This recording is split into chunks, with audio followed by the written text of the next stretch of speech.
When I was 69, I thought I had mapped every corner of the life I shared with Thomas. We had a rhythm, a slow, comfortable choreography of mornings with coffee in the sunroom, grocery lists folded into pockets, the way he would hum while loading the dishwasher. I never imagined there was a locked room I'd never been shown.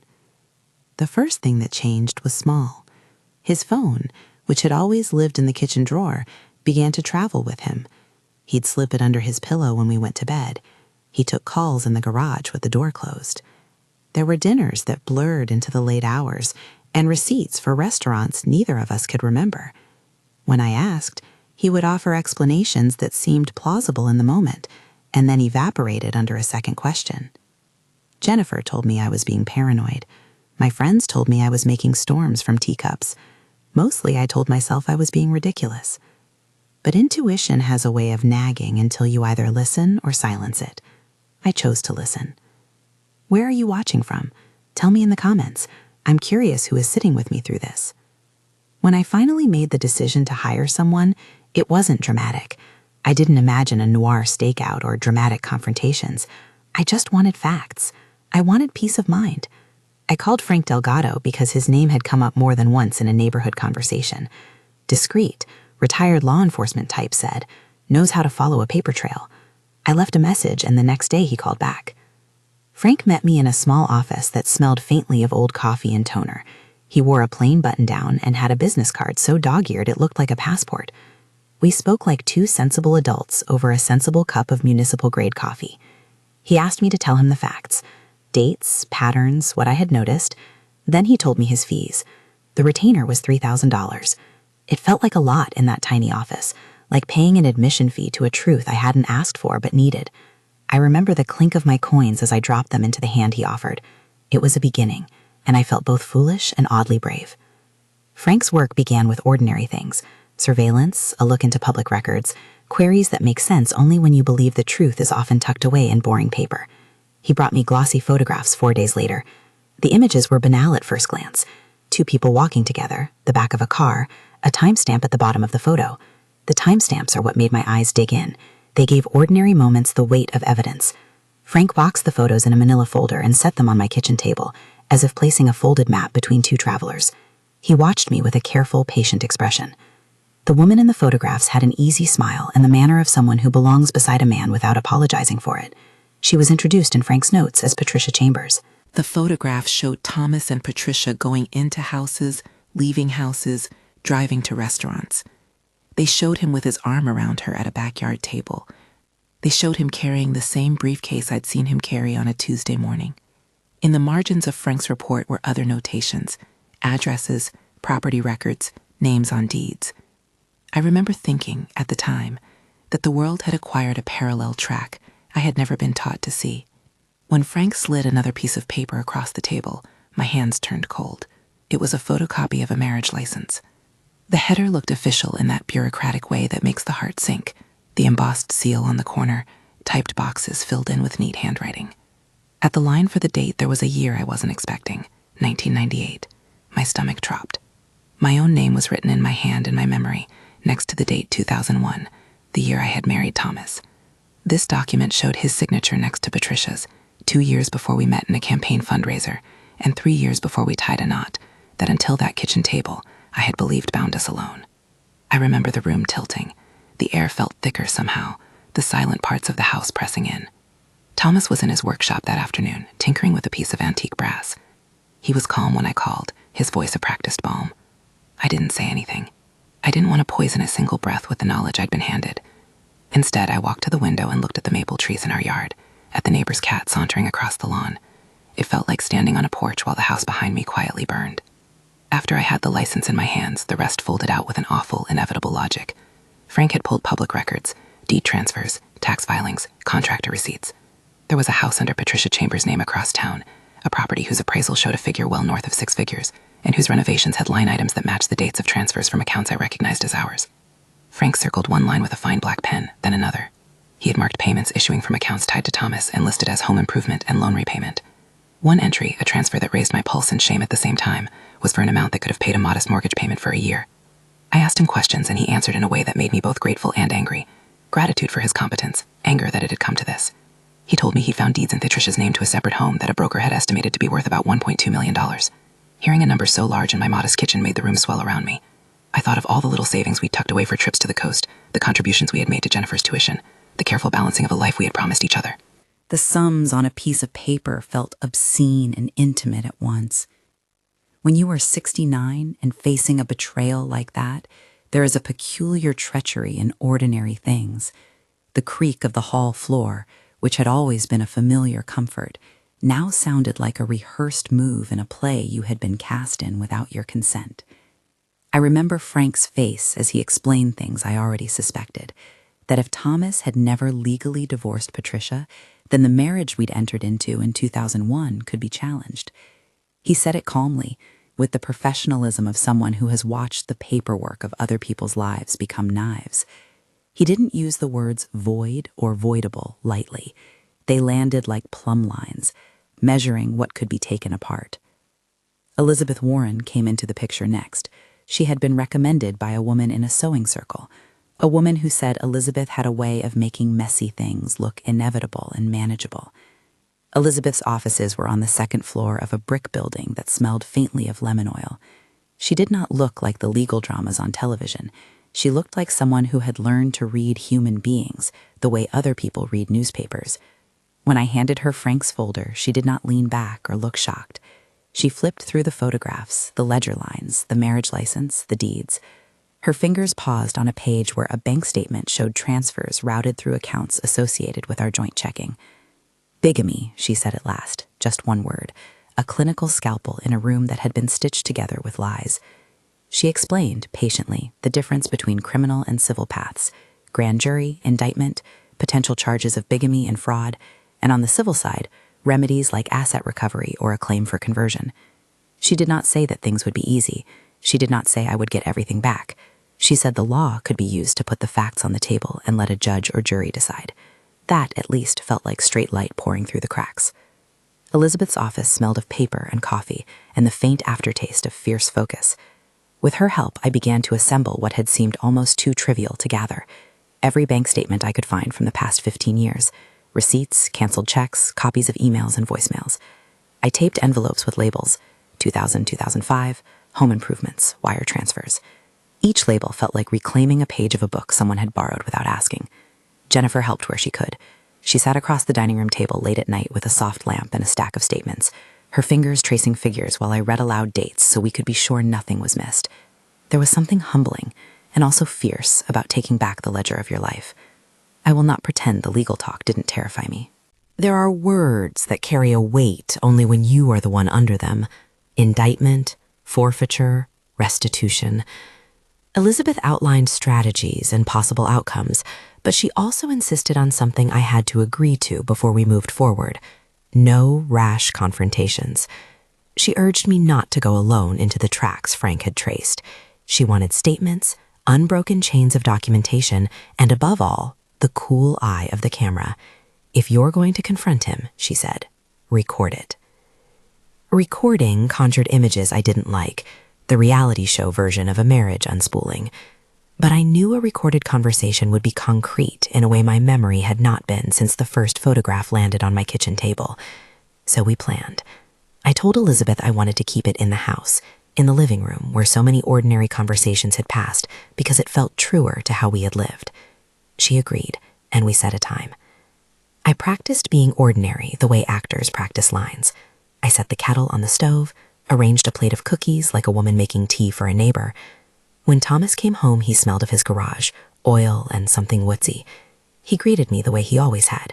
He asked about trivial things and settled into the couch, the newspaper fold a habitual shield between us. I put the recorder on the coffee table like an unspoken witness. The first part of the confrontation felt like a negotiation with my throat. I asked him about finances, about the renovations, about a contractor invoice I had found that listed an address I had never known belonged to anyone but a stranger. He smiled a smile that had become familiar in the years of my trust, a smile that had once reassured and now sent a fresh, hot anger up through me. I slipped Frank's photos onto the coffee table and watched the color drain from his face. It's a strange thing, watching someone act surprised at the very thing you had suspected for months. He tried to laugh it off. He reached for the recorder without noticing it and knocked it with his knuckles as if to show he meant no harm. Then I placed the photocopy of the marriage license on top of the photos. The room shrank around the paper. I watched his hands, the way they folded inward, a gesture I had seen when he was concentrating on a wiring schematic or the tiny things he worked on in the garage. His fingers trembled slightly when he touched the edge of the paper. I asked him plainly if the signature was his. Yes, he said. Not a denial, not a stumble. A single syllable that made me feel as if the floor had been pulled from under my feet. The admission was the hottest, coldest thing I've ever felt. Anger poured through me, sharp enough it felt like something physical. For a moment I wanted to hurl the paper at him and walk away. Instead, I kept my voice even. I asked him how and why and for how long. He told me pieces, words that tried to paper over the fact with complexity. A relationship before us, he claimed, had never properly dissolved. Finances that had been entangled in ways I was too emotional to follow. A mistake, a long and complicated story that suddenly seemed small in the face of the evidence on the table. He tried excuses. He tried blaming lawyers and paperwork and miscommunication. He tried to make it sound legal and therefore acceptable. I found myself remembering our early years, the way he had kissed my hand when I fell, the scrapbook he had once made me full of silly ticket stubs and photos. I wondered, briefly and horribly, where the map had failed me. Had I always been so close to a person I had misunderstood, or had I been intentionally misdomesticated? I didn't yell. I recorded. I listened and let him believe his words might shift the weight of the paper and make it meaningless. At one point, he said, almost plaintively, that Patricia had been a business partner at first, and that things had become messy. At another moment, he lowered his head and repeated, "I'm sorry," in a voice small enough to be a child hiding. Those two things, apology and apology sound, felt inadequate against the steady line of numbers and deeds and signatures stacked on the coffee table, like evidence in a museum. Later, when I replayed the recording with Elizabeth, his voice had layers, some genuine, some practiced. He confessed that Patricia was his wife. He tried to couch it in complexity, but the simple fact remained. A license in 1998 bore his signature. He acknowledged making transfers and making purchases. He offered a litany of rationalizations that, when stripped of their rhetoric, still pointed to the same truth. He had been leading two lives that intersected with my own in ways that were practical and painful. There is a kind of grief to that moment of admission. It is not the cinematic wail. It is a small internal folding. You go through the motions of an ordinary afternoon while an old story of your life is being rewritten into something else. I remember the way the light through the living room window threw dust motes into a line that looked almost like the tally of years. That evening, I sat at the kitchen table and felt the surprising solidity of the manila folder. Paper is stubborn like that. It keeps its shape long after the truth it documents has torn apart other things. In the days that followed, people with whom I had shared a life were given new roles: witnesses, counsel, allies. Frank dug deeper. He found transfer records that suggested funds my husband had described as loans were not so much loans as payments toward properties and renovations that I had never been allowed to inspect. We found contractor invoices that matched the ledger entries we had in our own files, payments withdrawn from accounts labeled joint. Elizabeth told me that on the civil side, these documents could be used to show conversion of marital assets and possibly to trace funds that might be recoverable. She said the criminal side, bigamy, was a separate line, but one that could carry weight beyond the immediate facts. It turns out bigamy has a bluntness that political correctness and social niceties can't soften. I remember sitting in Elizabeth's office when she said the word out loud, like a bell. She spoke of indictments and grand juries with a professional detachment that kept me from simply drowning in what-ifs. She laid out a plan: gather evidence, confirm chain of title, record confessions if they occur naturally, and present a case to prosecutors with a coherent narrative that aligns with what the law will consider. She advised patience and rigor. I tried to listen to her calm words, but in the middle of them, my mind kept returning to the image of the license with a date that predated my vows. Jennifer was quiet in those days, in a way that hurt, a different sort of hurt than my own. She had been protective of us both in the years after my marriage. She would come over and make us dinner, simple things, and then go home to her own life and sleep in a house that felt, I suppose, steadier than the one we were trying to hold together. She called often, sometimes with practical questions. "Do you remember that check?" And sometimes with harder inquiries that began with, "Mom, are you okay?" I tried to be. I wanted to be a steady presence for her, a woman whose life was making a different sort of sense.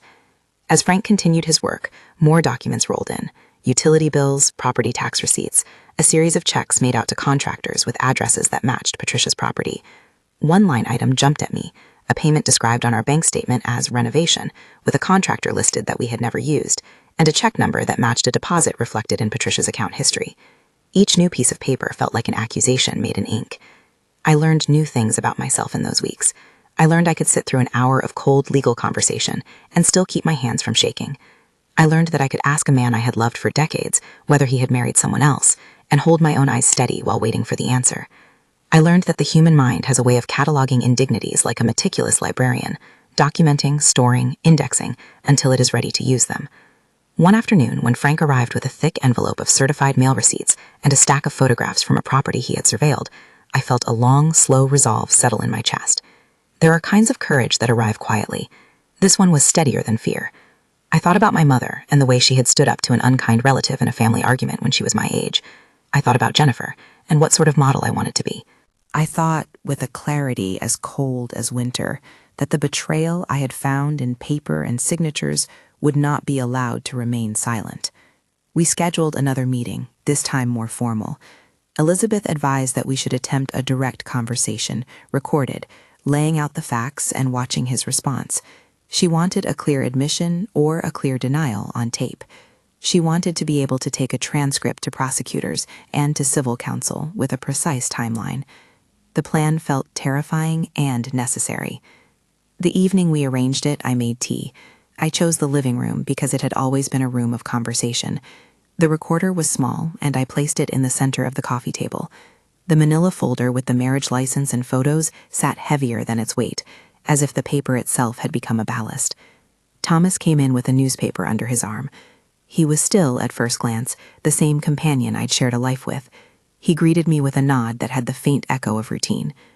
I began as if we were engaging in small talk, weather, a neighbor's birthday. I slid the folder toward him and watched his expression change in a way that felt cruelly precise. He reached for the papers, and his hands were not steady. The word he said when he looked at the license, yes, was a punctuation mark that changed a sentence into a confession. For a moment, he tried to frame things as complicated. He told stories about paperwork gone wrong, titles misunderstood, relationships that had blurred the lines between business and personal.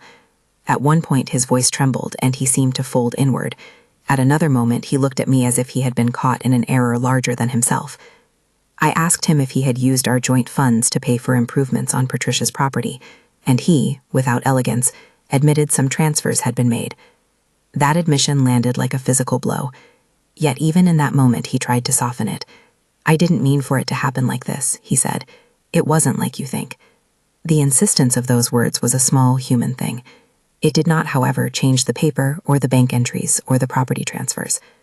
When he admitted plainly that Patricia was his wife, part of me wanted to stand up, scream, and leave. Instead, I sat very still and let the recorder carry his words away. Elizabeth later told me she had listened to the recording and noted that his phrasing carried the weight of someone trying to minimize culpability while acknowledging fact. That is a particular human skill, making your own wrongs sound like accidents. After he left the living room that night, I held the manila folder again. The pages felt like a ledger of choices. I thought of all the small, ordinary things that make up marriage: grocery lists, whispered complaints about bills, the exchange of keys. I thought about how those simple exchanges had been used, apparently, to furnish another house for another family. I felt a rage I had not expected and a clarity I had longed for. In the days that followed, the house felt both too small and too open. I paced, filed, copied. Frank dug through more records. Elizabeth started making calls to a prosecutor she trusted. I began to understand how an ordinary life accumulates absurdities and how lies can be mundane and persistent. While the outside world did not change, the trees still budded in the yard, the neighbor's cat still sauntered. Inside our walls, the scaffolding was being dismantled. I did not sleep well. I found myself awake at odd hours, reading and rereading the documents like a litany. At times, I thought about simply walking away and letting whatever this was remain a private failure. But the ledger pushed at me. There were payments with my name associated that I could not ignore. There were signatures that tied a man I loved to choices that had betrayed me.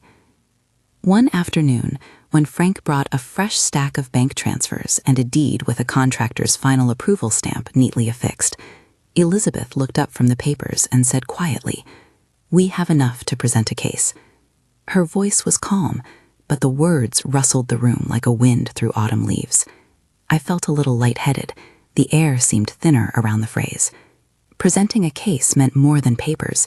It meant entering a system I had never imagined myself in, courtrooms, prosecutors, perhaps a grand jury. And yet there was also relief in that phrase. Presenting a case meant that I was no longer required to carry these facts alone. It meant the world had structures for untangling the kind of duplicity I had found.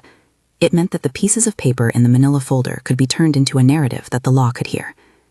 When I think back to those days now, I remember the sound of the kettle, the image of the recorder on the coffee table, the manila folder that did not look like anything accurate to the life it represented. I remember the smallness of my kitchen counter against the enormity of the discovery. I remember Elizabeth's steady voice, Frank's careful documentation, and Jennifer's quiet support across the table. And I remember Thomas's voice on tape, admitting plainly, "Yes, she's my wife." That admission changed everything and nothing all at once. It made the situation irrefutable, and yet the implications, the legal processes, the emotional unraveling, were only beginning to reveal themselves. The house still needed groceries. The mail still arrived. People still waved as they walked by our front stoop. Ordinary life continues even when the scaffolding that supports it is being taken down. I closed the manila folder and slid it into the bottom drawer of my desk. It was after midnight and the house was quiet. Outside, the oak trees whispered in a wind that smelled faintly of rain. I felt tired in a way that had nothing to do with sleep. For the first time in months, I felt a small, resolute thing settle in me. I would follow the paper wherever it led. The next morning, Frank called with more information about the property listed in Patricia's name. The contractor invoices matched payments traced to one of our joint accounts. There was a pattern now, no longer a series of stray anomalies. Elizabeth suggested that before we took any formal step toward prosecutors, we should compile a chronological narrative, dates, documents, transfers, admissions, that would make the case clear and compelling. She told me that prosecutors respond to clarity as much as to outrage. As we began to assemble the chronology, another thing happened. I started to reclaim the language of my own life. I called accounts by their bank names and account numbers. I stopped apologizing for looking at the ledger. I started to speak plainly to Jennifer about the things I had once shied away from. It was as if the act of naming numbers and dates made them less amorphous and more manageable. There were moments of paralysis when I would stare at a column on a bank statement and feel as if numbers were meaningless unless you could see faces attached to them. There were moments of anger that felt like a physical ache, and perhaps worst of all, moments where I had to face the small humiliations of having once trusted a man who had led a double life. But there was also a steady building sense of agency. The manila folder, the photographs, the marriage license, they were instruments that could cut through fog and lay a simple surface on which truth could be placed. When I finally walked into Elizabeth's office with the complete chronology, I felt a curious combination of exhaustion and clarity. She read through the documents, nodded when details matched, frowned where gaps needed plugging, and then, with the unflinching fairness of someone who has seen too many human dramas, said we were ready to present. She advised patience again and spoke of the timeline: investigation, indictment, perhaps trial. She reminded me that bigamy is a charge with legal consequences and that we would need to be prepared for the emotional exposure that comes with testifying. I felt a tremor of fear at the thought of standing under courtroom lights, of recounting betrayal in a place designed to reduce truth to testimony. But there was also a sense that truth would finally be carried into a public place where it could be weighed. Private deception was monstrous in its intimacy. Public adjudication would be a different thing entirely. Before we took that step, Elizabeth suggested one more thing: a planned meeting with Thomas, again recorded, presenting the evidence one more time and giving him an opportunity to make things right in a way the law would take seriously. She believed in offering the opportunity for resolution, not because it would free him of responsibility, but because it would establish a clear record of his response. I agreed. I wanted him to know I had not simply been collecting grievances for the sake of grievance. I wanted him to see that the life we had built did not simply disappear because of his choices. I wanted, in short, to be honest with him and with myself. The meeting that followed has stayed with me in details both sharp and mundane.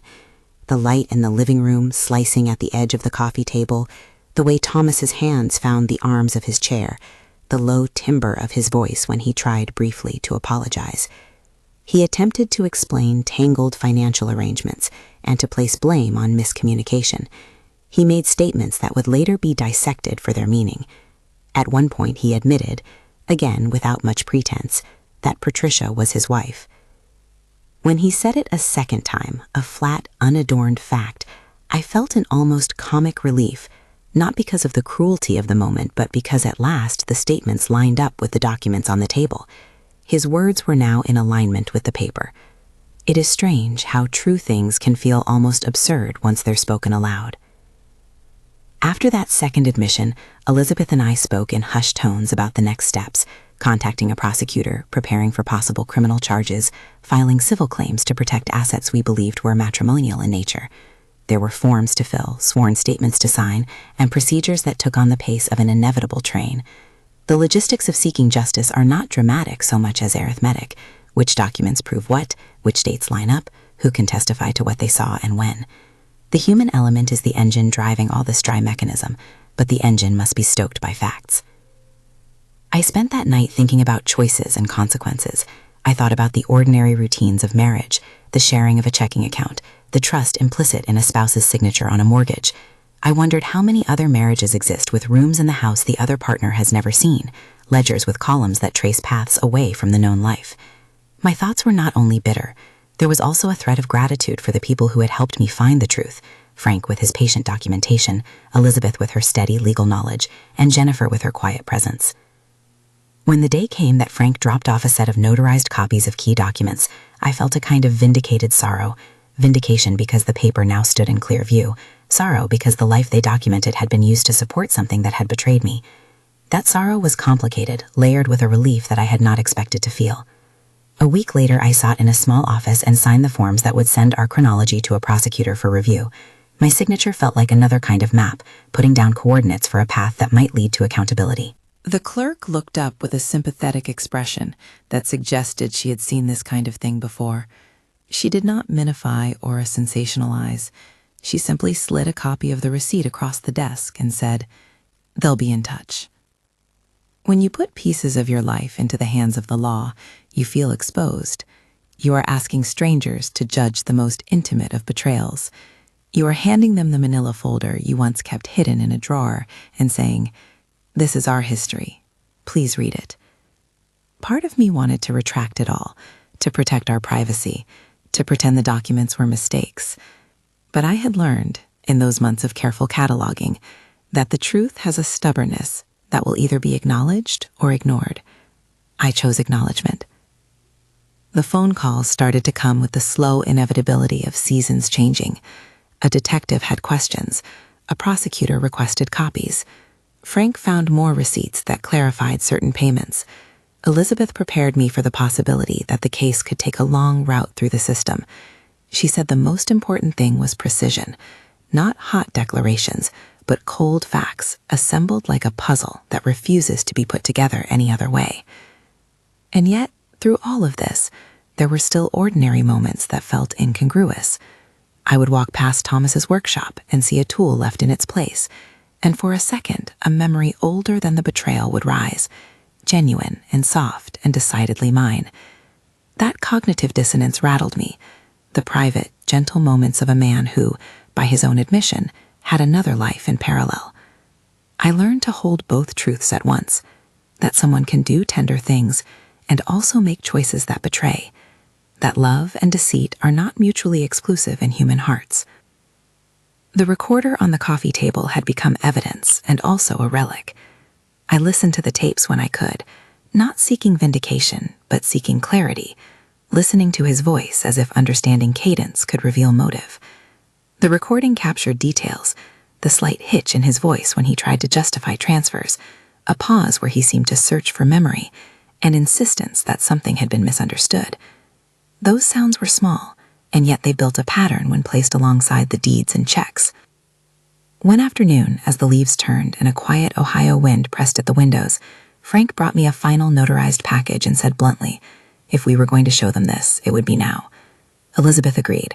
We prepared a packet for the prosecutor: chronology, copies of deeds, bank statements, contractor invoices, and a transcript of the recorded conversation. The manila folder now had a companion, a legal dossier, stamped and ordered. Before we sent anything, I walked through the house and placed small pieces of the life we had lived into a cardboard box, as if preparing for a move. Not a move away from the house, at least not yet, but a move toward clarity. In the box went a pair of salt and pepper shakers, a dog-eared novel I had read in our first year together, and a framed photograph of Jennifer at her high school graduation. When the box felt heavy enough to matter, I carried it to the garage and set it on a low shelf. It was a symbolic act, perhaps, but it made me feel like an owner again, of a life I feared could be taken wholly by deception. That night, after I signed the final cover letter to the prosecutor, I sat on the porch and let the air do what it always does, cool and honest. I thought of the months ahead and the work it would take. Elizabeth had cautioned me that legal processes are slow and sometimes unsatisfying. She had said things I did not want to hear about how evidence is parsed and how narratives are constructed in courts. Yet I also felt something else, an affirmation that ordinary people have tools they can use to fight extraordinary betrayals.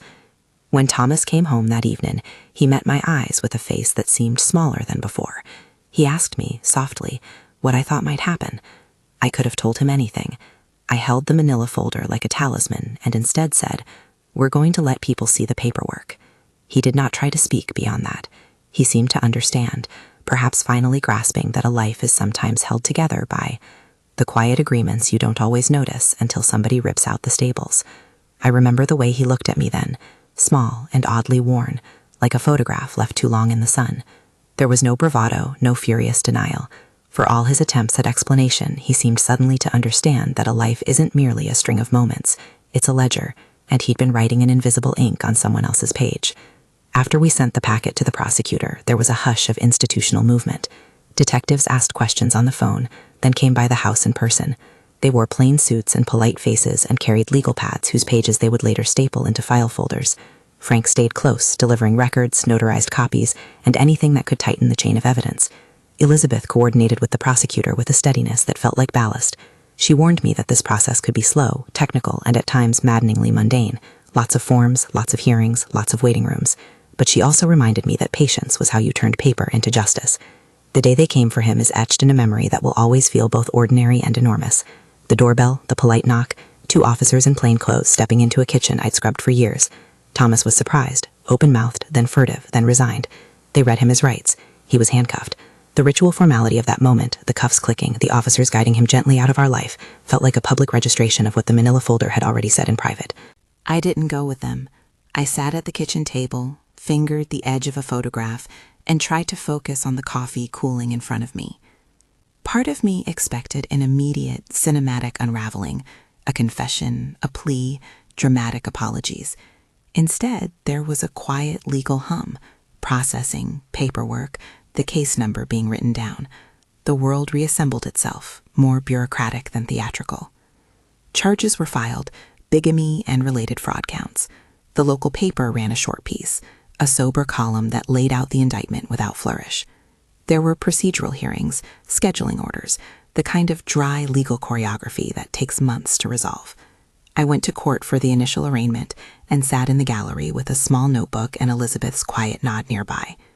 Seeing him in the defendant's chair was surreal.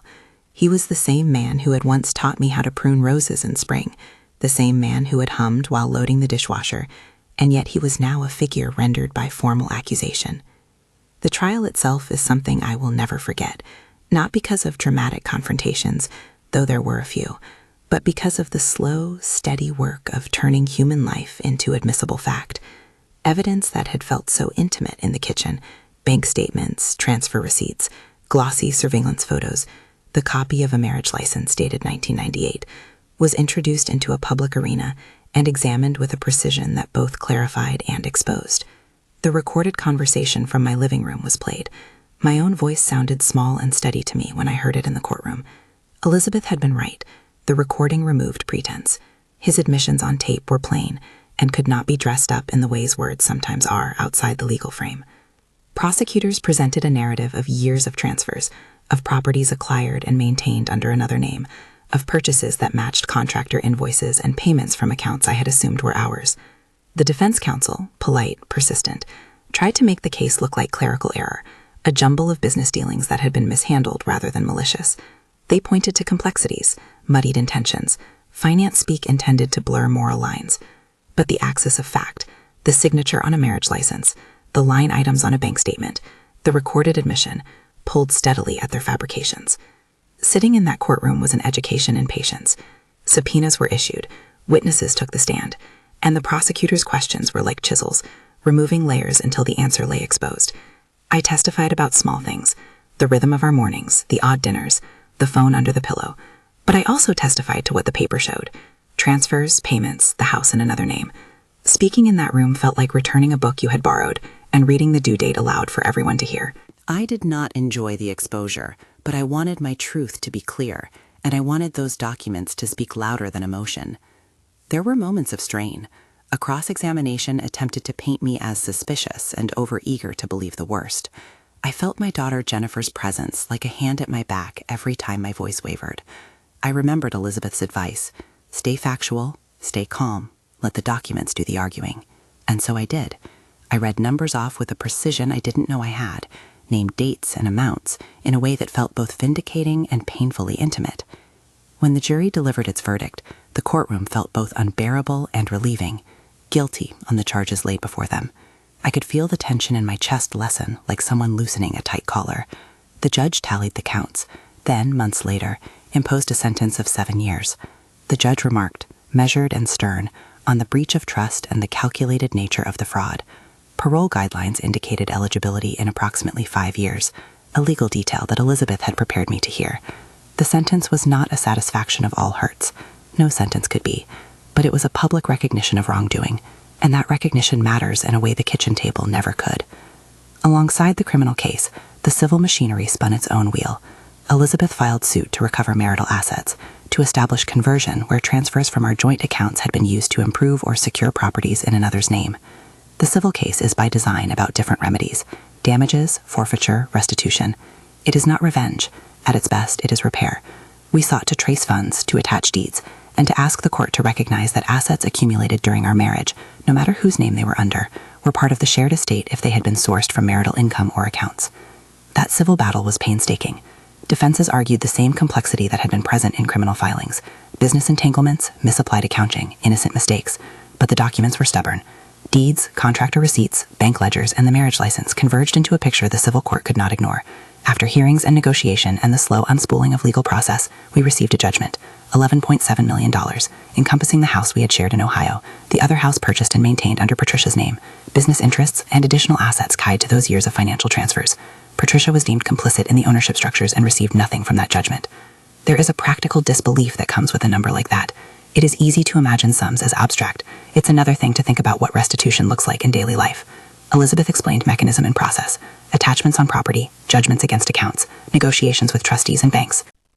There would be sales, liquidations, the exercise of forfeiture were applicable. The $11.7 million figure was not an instant infusion of cash into my life, but rather a legal recognition of what's owed, an accounting of wrongs converted into a pathway for recovery.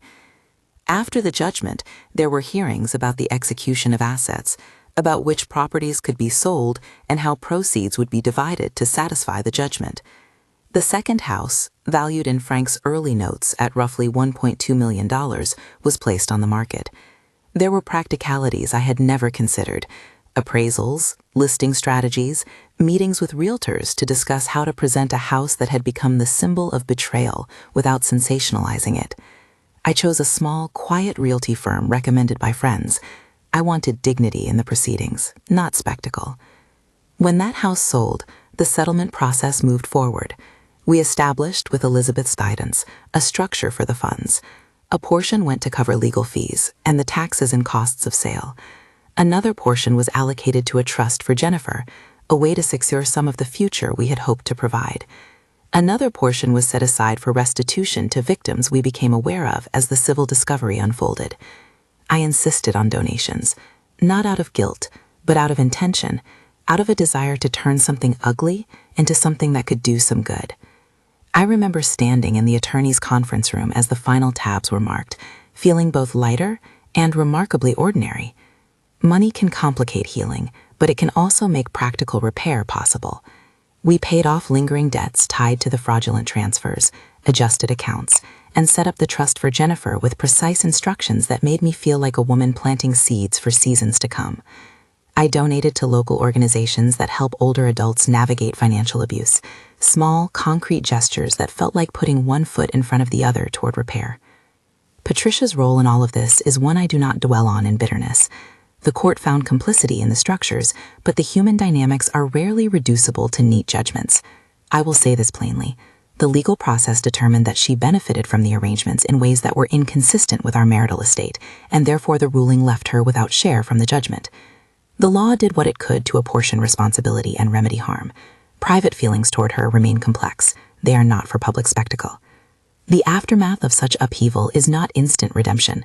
There were months of practical reorganization, new bank accounts in my own name, meetings with financial planners to make sure the trust for Jennifer was structured responsibly, conversations about taxes and the best way to manage proceeds so that they honored our goals.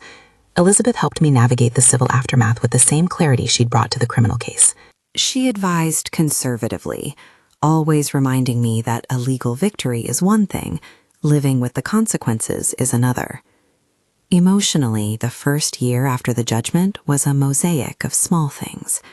I sold my wedding ring, not out of spite, but as a symbolic act that felt necessary.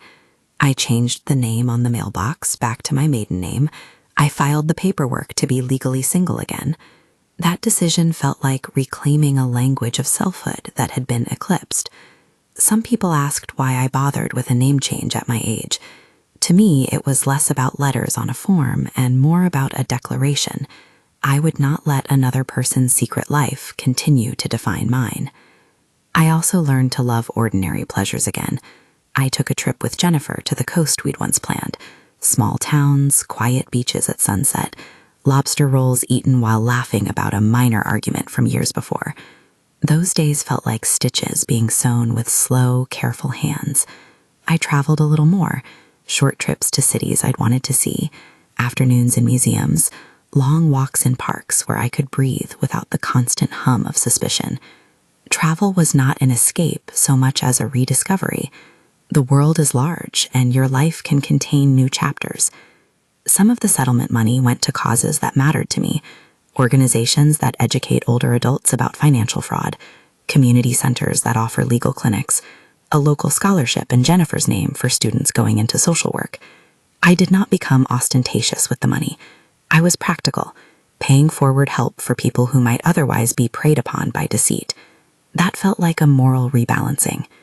There were moments of resentment that I allowed myself, private and honest, because grief includes rage. But those moments faded in the face of steady work, the trust documents, meetings with a financial advisor, a sorting through photos and keepsakes that felt less like relics of a betrayed life and more like archives of a life still worth keeping. I burned in a small ritual letters that were poisonous in their memory. The ashes felt less like erasure and more like compost, something that, when handled, provides nourishment for new growth. Jennifer and I grew closer in ways that were sutured by shared survival. There were long afternoons when we simply sat and talked about the practicalities of the household, about the way betrayal had a stubborn aftertaste. We also laughed until we cried at small things, a memory from her childhood, a recipe that had gone wrong, an absurd television show that made us both snort. That laughter felt like medicine. People asked, sometimes brusquely, how I could trust again. Trust, I learned, has different registers. There is the naive trust that takes anyone at their word. There is the informed trust you give after history proves reliable. I moved cautiously toward the latter. I left my relationships open to honesty, not to blind faith. When I met new friends, I took my time. I let the small details, how someone kept promises about lunch, how they handled small disappointments, build or record. Intuition remained my guide, but now supported by boundaries and documentation. I did not pursue vengeance. My aim had always been to seek truth and repair, and the legal system had provided a mechanism for that. When Thomas was sent to prison, he served time as the sentence dictated. He was eligible for parole around 5 years, the guideline Elizabeth had mentioned, and the legal system handled the rest. I did not attend his parole hearings. Part of healing, I discovered, is deciding what parts of an old life you will carry and which you will set down. Several years after the trial, I held a small dinner for friends who had stayed through the worst of it. We sat at a long table and shared food and stories and an occasional quiet look that said without words, "You were not alone." I toasted quietly to justice and to the ordinary courage of showing up for the long, unglamorous work of living. Jennifer raised her glass and said something that made me sit back and feel on the verge of weeping. "You kept the facts and you kept your dignity. That matters." It did. Now, at 70, I live modestly, travel when I can, and keep a schedule that satisfies me. I legally changed my name back to the one I had at my mother's kitchen table, the name that feels like mine when I answer the phone. The manila folder that once carried the weight of betrayal sits locked in a safety deposit box. It is a relic of a chapter that does not define the whole book. Some mornings I make coffee in the sunroom and think of the maple tree in the yard, and the neighbor's cat, and the quiet, dependable rituals that stitch a life together. If there is a lesson I have learned that I can give plainly, it is this. Trust your gut. The intuition that nags is not necessarily paranoia. It is a sensor that something is off. Do not be ashamed to follow it. If you suspect betrayal, document what you can. Keep records, save receipts, make copies of statements. If you feel unsafe or overwhelmed, seek professionals, a private investigator to gather facts, an attorney to explain options, and trusted family or friends to help with logistics. None of this is a promise of easy outcomes. The law is a slow, sometimes uneven instrument, but it is a tool, and tools can build refuge where there was once wreckage. You will also need support that is not legal, people who will listen without judgment, perhaps a counselor to help process grief and anger. There is no shame in being 70 and still learning how to set boundaries. There is strength in saying, "I will not let this define me," and then living that declaration day by day. If my story speaks to you, please share it with someone who needs to hear that instincts matter and that help exists. There are organizations, local legal aid clinics, elder abuse hotlines, community centers that can connect people to resources if they fear financial manipulation or betrayal. I have included a few resources in the description below so those who need them can find starting points. I will close simply. For decades, I lived with a man whose secret life did not match his face in the morning light. It took stubborn attention to paper and patient work with people who knew how to read it to set things right. Justice, where it came, was not a cure for the hurt, but it was a form of recognition that the life we had been building could not be quietly annexed. Recovery has been slow, practical, and often ordinary, filled with legal forms and small acts of reclaiming, but ultimately, it has been real. Thank you for sitting with me through this. If this story resonated, please share it with someone who needs to trust their instincts, and consider supporting organizations that help older adults who face financial abuse and betrayal. Your small action could mean the difference between silence and someone finding the courage to follow their own paperwork toward the truth.